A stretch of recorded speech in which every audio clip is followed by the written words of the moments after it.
everybody, welcome back to my channel. Sorry I've been away for a while. I am working on some big projects and trying to open an Etsy and doing some other stuff. But I've had this concept in my head for a while that I wanted to design a hippocampus that was based on pinnipeds or seals.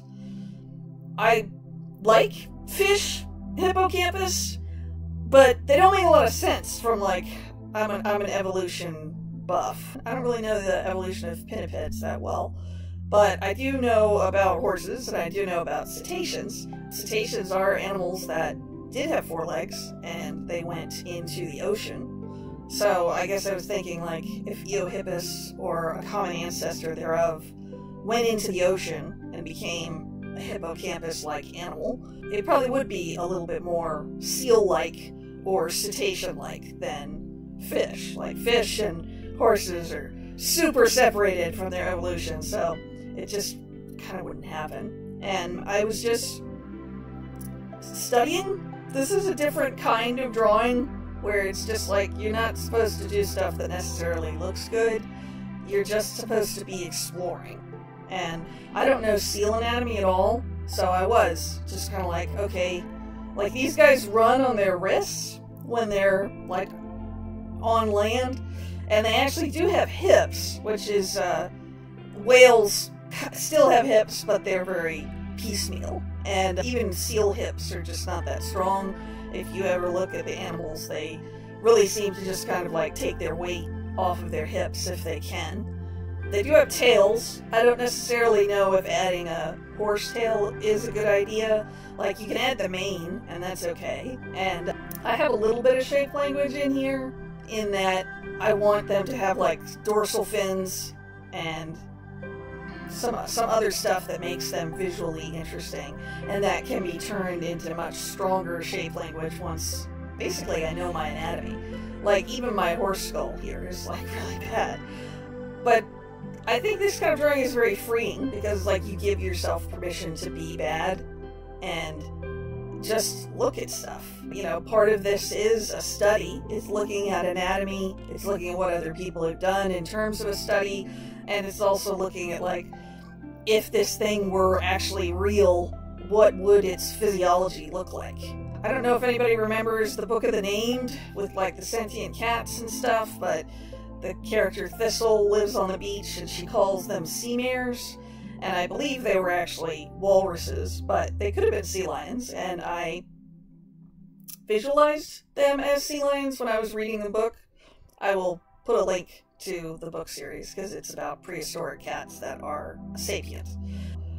Part of the reason I wanted to do seals was because I love Basilosaurus, and I was looking up like Dorudon and Protocetus because they all have the 4 limbs, and I was just trying to see, like, I like the idea that a hippocampus could come on land, and that kind of gets into, like, I guess, like, Kelpie territory, but it was like, if these things are, like, 100% ocean creatures, like, what would they look like?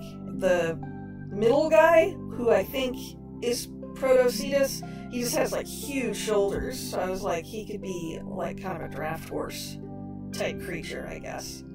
But I was just doing these ideas to explore, like, if these creatures were more whale-like, that they had, again, like, they had 4 limbs and they went into the ocean and they evolved. I really like sky whales, like whales that swim in the clouds and they have, like, wings instead of fins and that kind of stuff. So there's a lot to explore here. The difference between sea lions and seals is basically their ears. That seals have no external ears and sea lions do. And that was important to me because I wanted to keep the horse ears. And I'm glad that sea lions have ears. I was looking at, like, stellar sea lions because they're, like, the biggest. But again, like, seal anatomy is really weird because they can flip their hind legs and then they become fins, and they have just so much rotation in their body, it's really kind of hard to keep track of. And then all of it is covered by blubber, and whatever kind of anatomy that you're working with is just covered by how fat they are. And I am still having trouble with that because it's like you're literally drawing an animal that runs on its wrist. Like, what is up with that?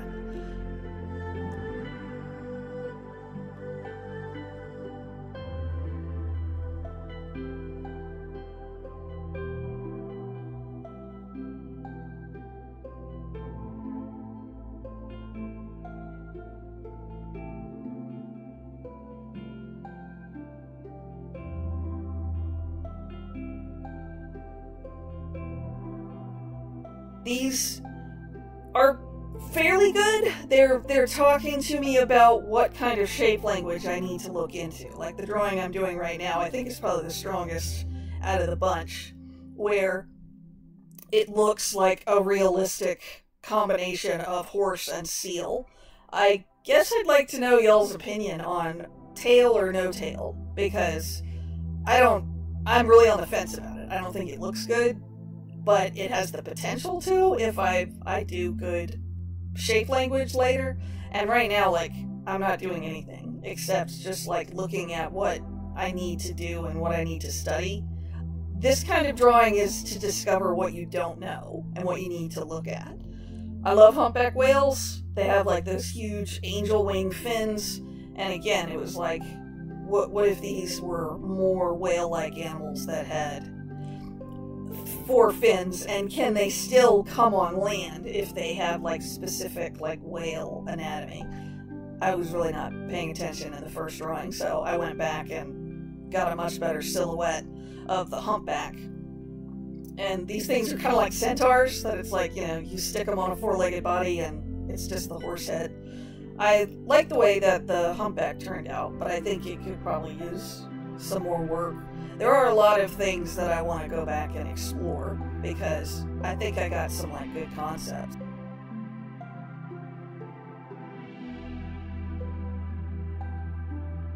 And then these guys look like something that was designed by Final Fantasy, like a Final Fantasy artist. These are like little squamous that are super poisonous and have neurotoxins, and I actually found them on a Reddit.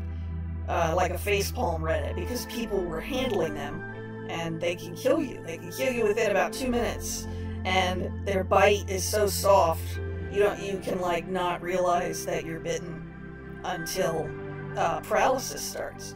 So I thought they were just like really interesting little creatures, and they had the fin thing, the fin motif that I was looking for, like four fins, and I definitely wanted to do like a lionfish or scorpionfish, something like that, a venomous, like brightly colored version of these hippocampuses that might be dangerous, that they might be poisonous, and they flaunt their poison by being, you know, brightly colored.